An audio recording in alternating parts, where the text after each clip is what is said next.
नमस्कार, good evening. Money गुरु में आपका स्वागत है। मैं पल्लवी आपके सामने हाजिर हूं। चर्चा होगी आज लोन्स पर, यानी लोन से जुड़े हुए सवालों को आज शामिल किया जाएगा।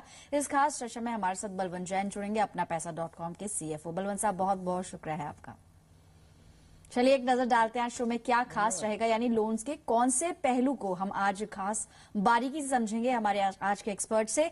एजुकेशन लोन को लेकर काफी सवाल आए हैं, इसलिए इस हफ्ते भी हमने कुछ सवाल एजुकेशन लोन से लिए हैं। साथ ही इंश्योरेंस कवर अगर आपको मिला है लोन के अगेंस्ट तो उसकी क्या बारीकियां होनी चाहिए, उस पर भी चर्चा होगी। साथ ही अगर गाड़ी खरीदने की आप सोच रहे हैं तो 4 व्हीलर लोन्स कहां से आप अप्लाई करें, और साथ ही आप अपने सवाल भी इस शो में भेज सकते हैं। तरीका एक बार हम आपको बता दें किस तरह आपको अपने सवाल भेजने हैं। यानी कि अगर आपको मनी गुरु में कोई भी सवाल पूछना है हमारे एक्सपर्ट से तो ईमेल आईडी नोट कर सकते हैं moneyguru@znetwork.com, या फिर अगर लोन से जुड़ा हुआ कोई सवाल है तो आप कर्ज हमारा कोड लिखिए, उसके आगे अपना सवाल अपने नाम के साथ 57575 पर भेज दीजिए।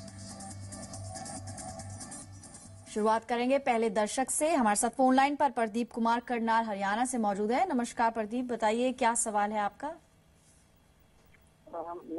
मैंने बेटे के लिए लोन लिया था, एजुकेशन लोन जी।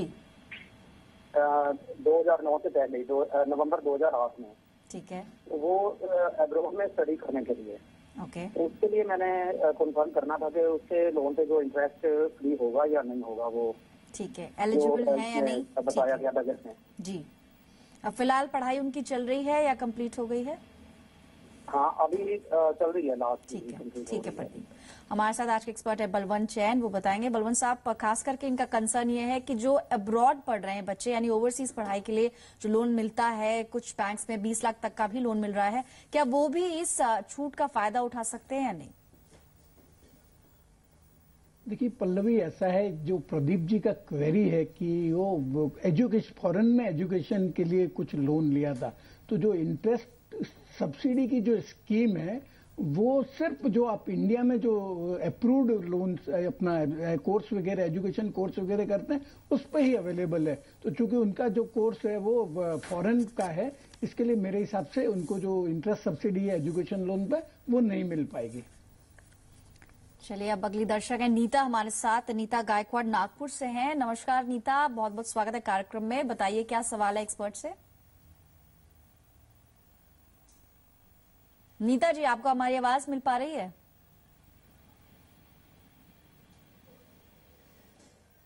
नीता गायकवाड़ जी, क्या आप तक आवाज पहुंच रही है हमारी?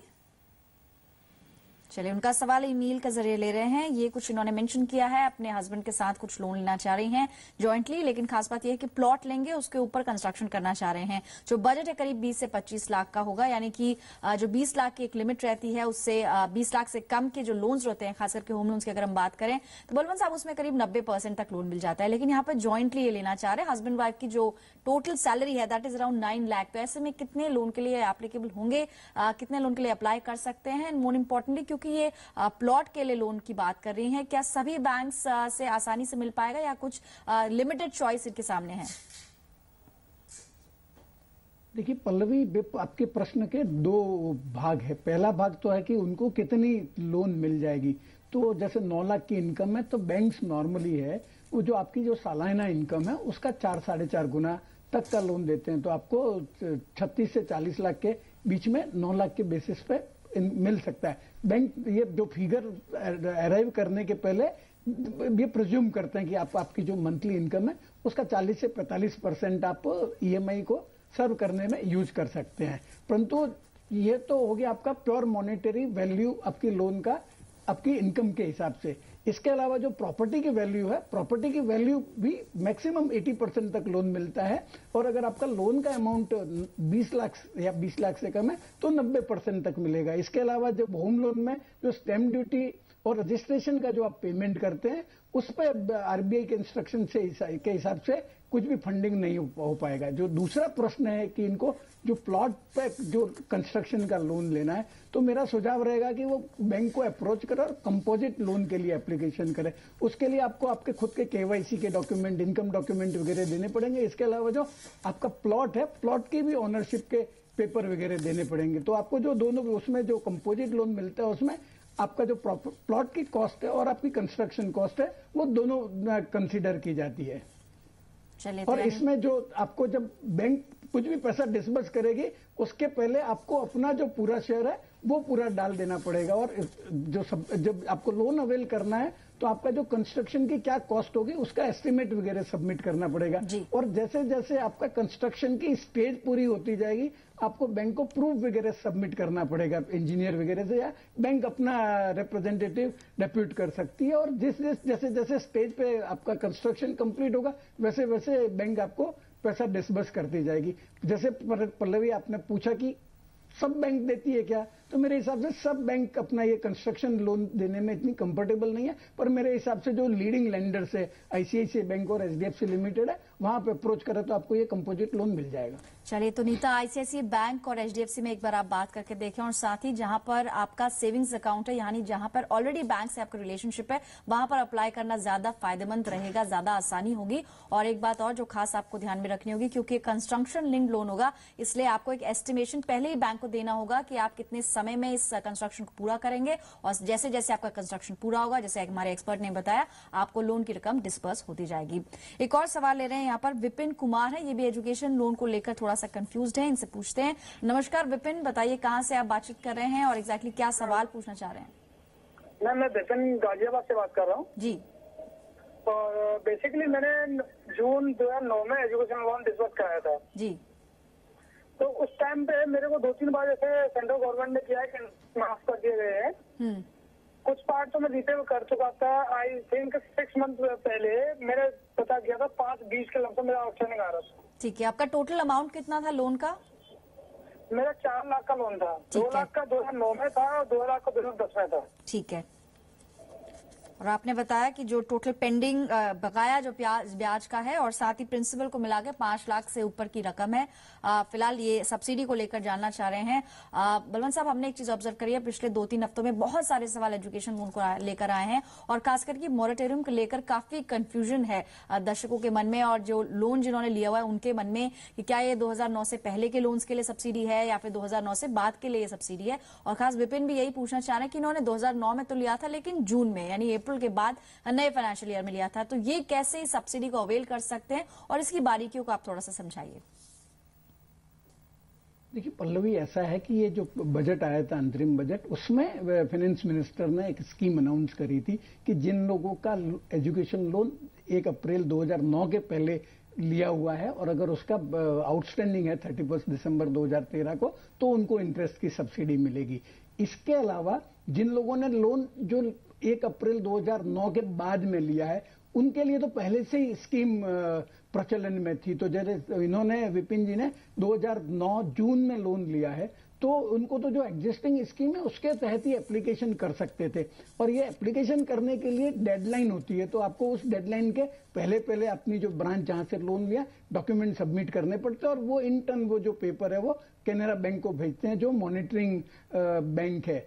अभी अगर आपने सबमिट नहीं किया है तो आपने जहां से जिस बैंक से लोन लिया है उनको अप्रोच करिए, उनको पूछिए कि अभी डॉक्यूमेंट आप आज सबमिट कर सकते हैं क्या, जो लेट डॉक्यूमेंट भी अगर एक्सेप्ट होते हैं क्या, तो उनसे पता लगाइए और फिर इनसे पता भी लगा लीजिए कि आपको क्या क्या डॉक्यूमेंट देने होंगे। एक बात और मैं बताना चाहूंगा कि ये जो इंटरेस्ट सब्सिडी है वो सिर्फ उन लोगों को ही मिलेगी जिनकी फैमिली की जो पेरेंटल इनकम है सालाना 4.5 लाख से या उससे कम है। अगर इससे ज्यादा अगर आपकी इनकम है तो वो नहीं मिलेगी। और हर एक डिस्ट्रिक्ट के लिए, हर एक स्टेट के लिए जो कॉम्पिटेंट अथॉरिटी प्रेस्क्राइब की गई है जो आपकी पेरेंटल इनकम है वो सर्टिफाई करती है। कहीं पे तहसीलदार है, कहीं पे कलेक्टर है, तो अलग अलग जगह पे अलग अलग अथॉरिटीज को अपॉइंट किया गया है ये सब सर्टिफाई करने के लिए कि आपकी पेरेंटल इनकम 4.5 लाख से कम है। अगर 4.5 लाख से ज्यादा इनकम है तो आपको इंटरेस्ट सब्सिडी मिलने का चांस ही नहीं है, भले लोन पहले लिया हो या बाद में लिया हो। यानी जो पहली जो कंडीशन है वो ये कि जो सालाना आय है परिवार की वो 4.5 लाख से कम होनी चाहिए, क्योंकि इकोनॉमिकली वीकर सेक्शन के लिए सब्सिडी स्कीम निकाली गई थी। और ये बात यहाँ पर क्लियर की है हमारे एक्सपर्ट ने कि सिर्फ 2009 से के बाद के लोन्स के लिए ऑलरेडी ये थी, मौजूद थी, लेकिन पिछले जो बजट आया था अंतरिम बजट उसके अंदर 2009 से पहले के लोन्स के लिए भी मॉरेटोरियम की घोषणा की गई थी। तो विपिन, आपको कुछ नहीं करना है, सिंपली आपको जिस बैंक से आपने एप्लीकेशन ली थी, जहां से लोन आपका डिसबर्स हुआ है वहां जाके अप्रोच करना होगा। और जैसे बलवंत साहब ने बताया, डॉक्यूमेंट्स वहीं से आपको पता लगेंगे एग्जैक्टली इनकम सर्टिफिकेट के अलावा और कौन से डॉक्यूमेंट्स आपको शो करने होंगे। फिलहाल एक ब्रेक के लिए रुकते हैं, लोन के कुछ और भी सवाल हैं उनको लेकर जल्द लौटेंगे।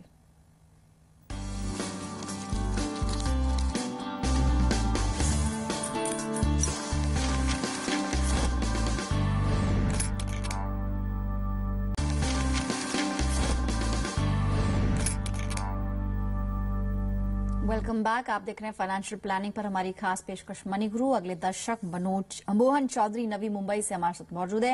नमस्कार मोहन, बताइए क्या सवाल है आपका और जो पूरा वाकया आपने मेल में बताया था वो इस वक्त आप दर्शकों के साथ शेयर करिए, बताइए। जी, मेरा सवाल ये है सर से कि मैं इंश्योरेंस से रिलेटेड इंश्योरेंस कवर कुछ लोन होता है क्या? एक्चुअली यस बैंक से मेरा एक इंश्योरेंस करवाया बजाज एलायंस के थ्रू, जिन्होंने बताया कि यस बैंक से आपको 7 लाख का लोन मिलेगा। तो उन्होंने 15,000 का मेरा प्रीमियम सिंगल प्रीमियम बोल के लिया, लेकिन डॉक्यूमेंट्स तो बजाज एलायंस का है मेरे पास एनुअल प्रीमियम का।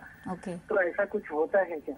हाँ, ऐसा बिल्कुल होता है, लेकिन जैसा आपने मेल में लिखा था, आपने एक्चुअली लोन के लिए अप्लाई किया था, कुछ अपना आप बिजनेस करना चाह रहे थे, थोड़ा उस बारे में बताइए। जी, तो उसके बदले में उन्होंने मेरा इंश्योरेंस कवर करा है कि इंश्योरेंस आपका कुछ अगर हो जाता है तो आपका लोन का अमाउंट इंश्योरेंस कंपनी से वसूला जाएगा। ठीक है। बट इंश्योरेंस तो होके मेरे पास आ गया, लेकिन अभी तक लोन उन्होंने बोल रहा है कि आपके फंड रिलीज होंगे, बट पिछले 10 दिन से वो कुछ रिस्पॉन्स नहीं कर रहे। अच्छा, आपने बताया कि जिस बैंक में आपने अप्लाई किया था वहाँ पे क्या डॉक्यूमेंट्स आपके कंप्लीट हैं? जो भी वहाँ पे रिक्वायर्ड डॉक्यूमेंट्स होते हैं लोन अप्लाई करते समय, वो आपने पूरे चेक किए हैं? वो पूरी तरह से ठीक है? उसके बारे में तो मुझे मालूम नहीं, क्या डॉक्यूमेंट रिक्वायरमेंट होता है। उन्होंने जो भी डॉक्यूमेंट बोला है वो मैंने दिया उनको। अच्छा, ये जो पूरा प्रोसेस हुआ था इसमें बैंक अधिकारी इन्वॉल्व थे या आपने किसी एजेंट के थ्रू, ब्रोकर के थ्रू आपने ये लोन अपना अप्लाई किया था? किस तरह से आप आगे बढ़े थे? मेरे को फोन पे डील किया था उन्होंने, बट डॉक्यूमेंट रिसीव करने के लिए घर पे आदमी आया था। ठीक है मोहन, आप फोन डिस्कनेक्ट मत करिएगा। इस वक्त एक्सपर्ट हमारे साथ है बलवंत जैन, जो बताएंगे कि एग्जैक्टली आपके साथ हुआ क्या है और आगे के लिए अब आपको क्या एक्शन लेना होगा। बलवंत साहब, जैसा इन्होंने बताया मिस सेलिंग का केस ये लग रहा है, लेकिन अब क्या कर सकते हैं मोहन? देखिए पल्लवी, मोहन जी के जो केस है उसमें 2 पहलू है। पहला पहलू तो इंश्योरेंस का है, तो मुझे लगता है इनको ये इंश्योरेंस मिस सेल किया गया है। बोला कि भाई आपको एक सिंगल प्रीमियम ही भरना है और एक्चुअली जो पॉलिसी आई है उसमें उनको एनुअल प्रीमियम भरना। तो इसके लिए आप जो कंपनी है बजाज एलायंस, वहां पे ब्रांच को कंप्लेन कर सकते हैं। ब्रांच वहां से अगर आपकी सुनवाई नहीं होती, कोई रेस्पॉन्स नहीं आता है, तो उनकी जो ग्रीवेंस सेल है वहां पे कंप्लेन कर दीजिए, वेबसाइट पे डाल दीजिए और 30 दिन तक वेट करिए। अगर वहां से भी जवाब नहीं आता है तो आप इंश्योरेंस ऑम्बड्समैन है वहां पे कंप्लेन कर सकते हैं और उसमें आप डिटेल डाल दीजिए कि आपने मतलब अगर आपके पास फोन नंबर वगैरह हो, जो आदमी ने आपसे नाम बातचीत वगैरह की, कि आपने पेमेंट वगैरह कैसे किया, और पूरा केस आप विस्तार से लिख दीजिए, तो उनको समझने में और उसको सॉल्व करने में भी सहूलियत होगी। दूसरा पहलू है कि आपने बैंक में अप्लाई किया, डॉक्यूमेंट वगैरह लेके गए हैं, तो इसके लिए भी अगर आपके पास आप डॉक्यूमेंट लेके गए, आपको एक्नॉलेजमेंट वगैरह दिया होगा, तो अगर आपके पास कुछ डिटेल्स है कि भाई आपने ये डॉक्यूमेंट किसको दिया, आदमी का नाम वगैरह होगा आपके पास में, फोन नंबर्स वगैरह होंगे, तो आप यस बैंक की जो ब्रांच, अगर आपको ब्रांच मालूम है तो ब्रांच में आप कंप्लेन कर सकते हैं। ब्रांच में नहीं मालूम है आपको डिटेल, तो आप जो उनकी वेबसाइट है वहां पे कंप्लेन कर दीजिए कि भाई मेरे डॉक्यूमेंट वगैरह लेके गए और अभी तक मेरे को कोई जवाब नहीं आया। 30 दिन आप इंतजार करिए, इसके बाद आप बैंकिंग ऑम्बड्समैन को कंप्लेन कर सकते हैं कि मेरी एप्लीकेशन की हुई है और उस पर मेरा कोई जवाब नहीं आ रहा, मेरी कोई सुनवाई नहीं हो रही है। तो ये दोनों इंश्योरेंस ऑम्बड्समैन और बैंकिंग ऑम्बड्समैन में आप कंप्लेन कर सकते हैं अल्टीमेटली, और मेरे को लगता है कि आपको दोनों से फेवरेबल रेस्पॉन्स आ जाएगा और आपका जो प्रॉब्लम है वो सॉल्व हो जाएगा। आपको अगर आपकी एलिजिबिलिटी नहीं बनती है लोन की, तो वो बैंक वाले आपको बोल देंगे कि आपकी एलिजिबिलिटी नहीं है, भले वो इनकम का कारण हो, सिक्योरिटी का कारण हो, आपकी बिजनेस वायबिलिटी का कारण हो, पर उनको आपको जवाब देना जरूरी है। और अगर वो कोई भी लेंडर, अगर आपको बैंक लोन रिफ्यूज करता है, तो उनसे आप रिटर्न में रिक्वेस्ट कर सकते हैं कि आप हमको लिख के दो कि मेरा क्या कारण से मेरे को लोन नहीं मिलेगा। तो आपको, मेरे को लगता है ये अपना बजाज एलायंस के लेवल पर और यस बैंक के लेवल पे ही ये प्रॉब्लम सॉल्व हो जाएगी। पर अगर नहीं होता है सॉल्यूशन आपका, तो आप दोनों ओम्बुड्समैन के पास जा सकते हैं। जी, यानी कि पहला स्टेप तो होगा कि आपको ओम्बुड्समैन को अप्रोच करना होगा। साथ ही IRDA की ऑनलाइन भी ग्रीवेंस वेबसाइट है, वहां पर अगर आप रजिस्टर करते हैं, जो आपका सेकंड स्टेप हो सकता है, वहां पर जो भी आप शिकायत दर्ज करेंगे वो कंपनी के सिस्टम में भी जाती है और साथ ही IRDA के पास भी जाती है। यानी ऑनलाइन शिकायत भी करने का विकल्प आपके सामने खुला हुआ है। लेकिन अपनी बात को आप पूरी तरह से, और जो भी आपके बीच में फोन कॉल्स या ईमेल्स शेयर हुई हैं, वो आप सारे प्रूफ लेकर जाइए और अपनी शिकायत दर्ज करिए। और उम्मीद है कि आपको आपका जो प्रॉब्लम है उसका सोल्यूशन मिल जाएगा। फिलहाल एक ब्रेक के लिए रुकते हैं। कुछ और सवाल है लोन से जुड़े हुए, उन्हें शामिल कर रहे हैं, कुछ ईमेल्स भी हैं, जल्द लौट के आते हैं।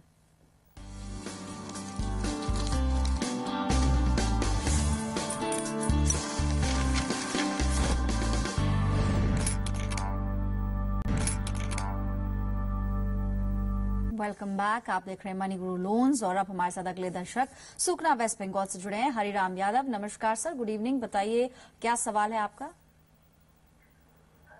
गुड इवनिंग मैम, मैं हरी बोल रहा हूँ जी। मैम, मैं डिस्टेंस लर्निंग से MBA कर रहा था। मुझे पता करना था कि क्या हमें एजुकेशन लोन मिल सकता है क्या? आपने अभी तक किसी बैंक में बात की है या फिर सीधे आप एक्सपर्ट से पूछना चाहते हैं? मैंने कहीं बात नहीं किया मैम। ठीक है। वैसे ही आपका प्रोग्राम देख रहा था पिछले वीक में, तो मुझे समझ में आया कि आपसे बात कर लेते हैं। चलिए, हमने पिछले हफ्ते इनफैक्ट एजुकेशन लोन पर बहुत सारे सवाल शामिल किए थे, पर डिस्टेंस लर्निंग को लेकर पहला सवाल है, इसलिए सीधे एक्सपर्ट से पूछते हैं कि क्या एग्जैक्टली प्रोसेस हो सकता है और डिस्टेंस लर्निंग अगर आप कर रहे हैं तो क्या बैंक्स इजीली लोन्स देंगे? बलवंत साहब बताइए। देखिए हरिराम जी, ऐसा है कि जो ये एजुकेशन लोन है उसके लिए जो इंडियन बैंकर्स एसोसिएशन है उन्होंने मार्गदर्शिका जाहिर की हुई है। तो उसके हिसाब से किस एजुकेशन कोर्स के लिए लोन देना, वो जो बैंकर है उसके डिस्क्रिप्शन पे छोड़ दिया है। मतलब जरूरी नहीं कि आपका फुल टाइम कोर्स ही होना चाहिए, आपका डिस्टेंस लर्निंग वाला कोर्स भी हो सकता है, बशर्ते वो कोर्स रिकॉग्नाइज होना चाहिए। पर लेंडर आपको पैसा देने के लिए, एजुकेशन लोन देने के पहले देखेगा कि वो जो आप कोर्स ज्वाइन करने वाले हैं उसकी एम्प्लॉयबिलिटी कितनी है, मतलब आप उसके हिसाब से आपको नौकरी कैसे मिलेगी, उसके हिसाब से आपकी अर्निंग होगी नहीं होगी, और उस अर्निंग के बेसिस पे आप उसको लोन को सर्विस कर पाएंगे या नहीं कर पाएंगे। परंतु अगर हकीकत देखी जाए तो नॉर्मली लेंडर जो है वो डिस्टेंस लर्निंग का कोर्स के लिए एजुकेशन लोन नहीं देते हैं। परंतु मेरा सुझाव रहेगा कि आपका जहां पे बैंक अकाउंट है, जहां पे सेविंग बैंक अकाउंट है, उस ब्रांच को जाके आप अप्रोच करिए और आप अपना केस उनको एक्सप्लेन करिए। और अगर आपका कोर्स अच्छा है, अच्छे इंस्टीट्यूशन से है, भले डिस्टेंस लर्निंग से है, और अगर आप प्रूव भी कर सकते हैं कि इससे नौकरी मिलती है और सैलरी भी अच्छी मिलती है जिससे आपका लोन सर्विस कर सकते हैं, तो आपको जिसकी आप बैंक के साथ, ब्रांच के साथ आपकी रिलेशनशिप है, तो आपको मिल सकता है। तो ये तो आप उस ब्रांच को अप्रोच करेंगे तो ही मालूम पड़ जाएगा कि आपको एजुकेशन लोन मिल पाएगा या नहीं मिल पाएगा। जी, तो हरिराम, आपको इमीडिएटली अब ये करना है, जहां पर आपका बचत खाता है, सेविंग्स अकाउंट आपने खोला होगा, वहां पर जाके अप्रोच करिए, बताइए कि आप MBA कर रहे हैं और उसके लिए आपको लोन चाहिए। फिर उसके आगे अगर कुछ प्रोसेस है तो भी आप दोबारा मणिपुर में अपना सवाल दोबारा भेज सकते हैं। फिलहाल अगले दर्शक की तरफ रुक करते हैं। मानव का सवाल है, नई दिल्ली से इन्होंने भेजा है। मानव, इस वक्त आप फोन लाइन पर हैं? मानव, क्या आप सुन पा रहे हैं? चलिए, उनका सवाल ईमेल के जरिए भी हमारे पास आया था और उन्होंने मेंशन किया कि ये 2 व्हीलर लेना चाह रहे हैं, गवर्नमेंट एम्प्लॉय हैं, 27 इनकी एज है, 30,000 रुपए के आसपास इनकी सैलरी है, और जो ये 4 व्हीलर इनफैक्ट खरीदना चाह रहे हैं, गाड़ी खरीदने की सोच रहे हैं, इनोवा या सफारी में से कोई एक गाड़ी लेना चाहते हैं, 10 से 12 लाख। क्या ये एलिजिबिलिटी इनकी है? क्या इनको आसानी से लोन मिलेगा? और बीइंग अ गवर्नमेंट सर्वेंट, क्या इनको कुछ रियायत या रिबेट मिल सकती है? बलवंत साहब। पल्लवी, ऐसा है कि जो ऑटो लोन के लिए लेंडर है वो आपकी KYC वगैरह करेगा, आपको जो 2 या 3 साल के इनकम टैक्स के रिटर्न्स वगैरह हैं या आपका फॉर्म 16 वगैरह वो आपको देना पड़ेगा। और ये जो कार लोन है वो मैक्सिमम 7 साल के पीरियड के लिए मिलता है। और आपकी जो इनकम है, जैसे इनकी इनकम 30,000 रुपया महीने का है, तो उसके हिसाब से उनको 5.5 लाख रुपए तक का लोन मिल सकता है, वो 10.95 का रेट ऑफ इंटरेस्ट के हिसाब से। जहां तक प्रश्न है कि उनको फ्लोटिंग या लेना चाहिए या फिक्स लेना चाहिए, तो मेरा सुझाव रहेगा कि अभी जैसे आरबीआई ने इंस्ट्रक्शंस भी दे दिए हैं कि कोई भी फ्लोटिंग रेट पे प्री पेमेंट पे पेनल्टी नहीं लगानी चाहिए। और नॉर्मली जो कार लोन लेने वाले लोग हैं वो नॉर्मली 80-85% लोग है ना प्री पेमेंट करते हैं, मतलब 7 साल तक नॉर्मली लोग वो गाड़ी भी नहीं रखते हैं। तो आप फ्लोटिंग रेट वाला लोन ही लीजिए जिससे आपको प्री पेमेंट की चिंता नहीं करनी पड़े। और जब आप नेगोशिएट करें तो आप इंश्योरेंस अगर खुद ले सकते हैं तो आप खुद इंश्योरेंस ले लीजिए। जहां तक कितना लोन मिलता है तो स्टेट बैंक है वो आपको 85% तक देती है आपका ऑन रोड का, और जो दूसरी बैंक्स हैं वो 100% देती है, पर उसमें टैक्स और रजिस्ट्रेशन वगैरह का इंक्लूड नहीं करती है। तो आप देख लीजिए आपकी जहां पे रिलेशनशिप है वहां अप्रोच करिए तो आपको ये जो लोन प्राप्त करने में सहूलियत होगी। चलिए, तो सवाल जवाब के सिलसिले को यहीं रोकते हैं। अपने दर्शकों हम बता दें कि कल जब हम मनी गुरु में लौटेंगे तो चर्चा होगी इंश्योरेंस पर, यानी इंश्योरेंस से जुड़े हुए सवालों को आप भेज सकते हैं। साथ ही थर्सडे का दिन रहता है प्रॉपर्टी के नाम, प्रॉपर्टी के सवाल आप हमें थर्सडे को भेज सकते हैं, उन सवालों को शामिल किया जाएगा। और साथ ही फ्राइडे को हमारी खास पेशकश विमेन स्पेशल देखना ना भूलें। आप भी अपने सवाल भेज सकते हैं हमें ईमेल के जरिए या फिर SMS करें। moniguru@zenetwork.com हमारा ईमेल ID है। साथ ही अगर आज लोन से जुड़ा कोई भी सवाल आप पूछना चाह रहे हैं अगले हफ्ते के शो में उसे शामिल किया जाएगा। कर्ज लिखिए, स्पेस दीजिए, अपना नाम अपना सवाल उसे 57575 पर भेज दीजिए। फिलहाल मनी गुरु से इतना ही। नमस्कार।